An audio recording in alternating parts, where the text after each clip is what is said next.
All right, while they're dealing with that issue, let's bring in our expert this hour, national trial attorney Michael Jaafar. Michael Jaafar, let's first talk about everything that happened outside the presence of the jury.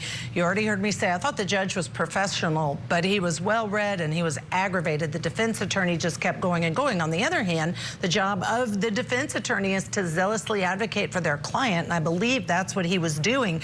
What do you make of the fact that the motion to dismiss, because the defense attorney is saying, listen, this expert is now talking about things that I had no notice of in spite of there being a deposition. The judge disagreed, cited case law, referred to the deposition. What do you think of the judge's decision ultimately to say, denied, I am not dismissing this trial, move ahead? I agree with the judge's decision for two reasons. Number one, so I'm sorry, Judge, actually, I can't hear, getting an echo. Oh, we may be having... okay. Try again? No, yeah. Okay, so I agree with the judge's decision for two reasons. Number one, the judge himself, wow, he impressed me. He knew the case law, he read the case law, he understood all the case law. He was able to come in. Many judges are not as prepared as well as this judge.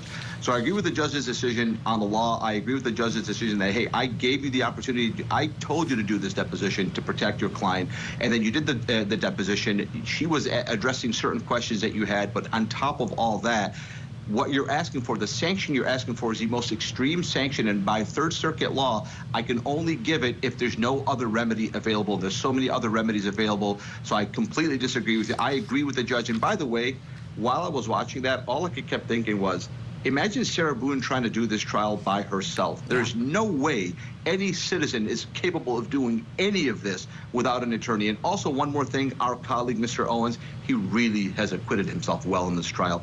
He has really built his practice. I know he's on the back end of his career, but he has really acquitted himself well. I'm sure his phone is ringing off the hook now with people watching this and seeing how capable he is.